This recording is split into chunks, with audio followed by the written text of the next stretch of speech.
doomsday. Today's the day. I'm going to die. I've been found. And I fell to my knees and I started to cry. He refers to himself as a dead dog. He says, what would you want to do with a dead dog like me? Romans 3:23 says that we've all sinned and fall short of the glory of God, so everybody's guilty. Jesus went to the cross and died for you. I mean, I thought, if you had, tattoos on your arm and wrinkles on your shirt, like you're going to hell. That's what I thought. And then I saw a man with tattoos and, a t-shirt and jeans, like get up on stage, preaching.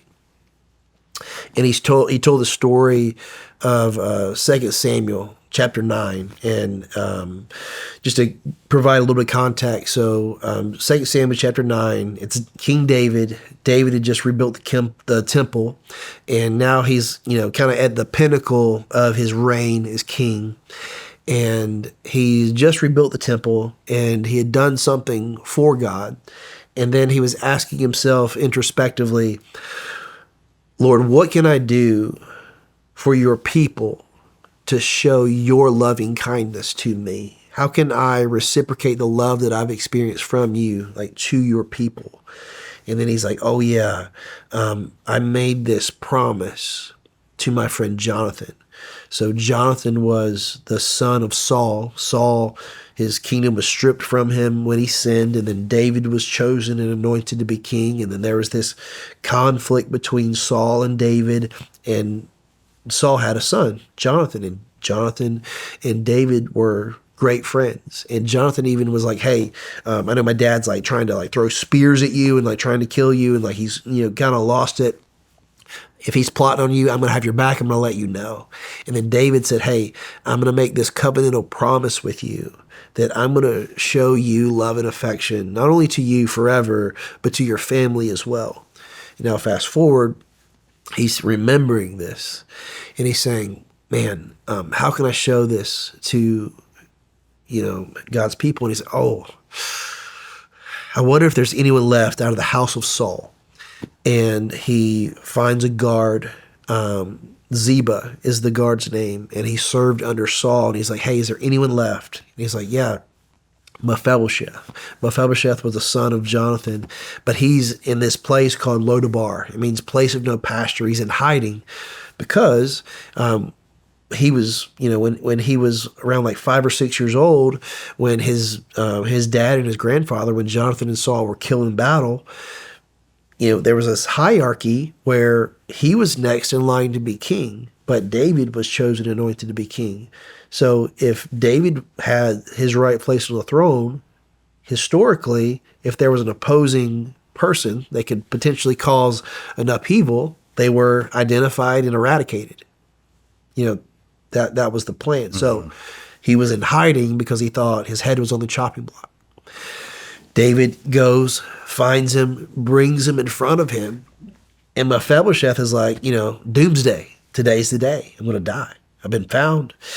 And David says, actually, I'm going to give to you, I'm going to restore back to you your grandfather's land, which is part of Canaan, so the promised land. I'm going to give you access back to your land, and I'm going to invite you into my kingdom, and I want you to have a seat at my table, not for a day, not for a week, but forever. You are now part of this family. And I was like, wow, this is amazing. It's a beautiful picture of grace. But 2 Samuel chapter 9, verse 8, Mephibosheth, how does he respond to this? Does he's like, wow, God is so good. Wow, this is amazing. No. He refers to himself as a dead dog. He says, what would you want to do with a dead dog like me? And I was like, yeah, that's it. Because before he was talking about, Romans 3:23 says that we've all sinned and fall short of the glory of God, so everybody's guilty.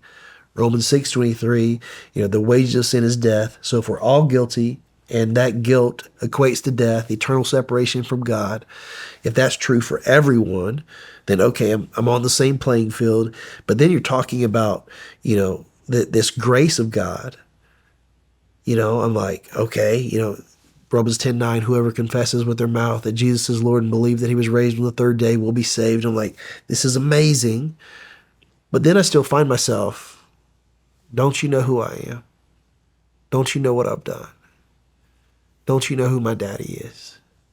Don't you know even he didn't want me?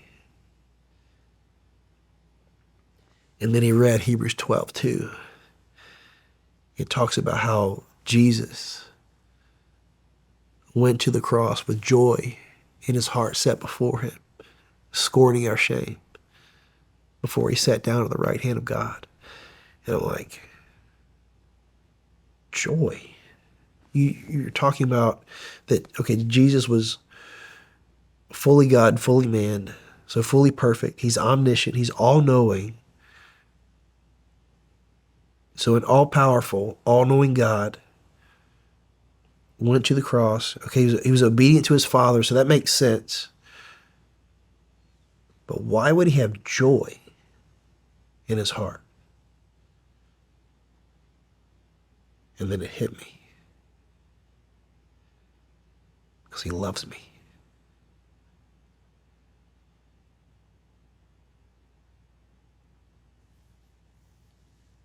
Because he loves me. God loves me. And I just kept saying it to myself over and over and over again. And I fell to my knees and I started to cry.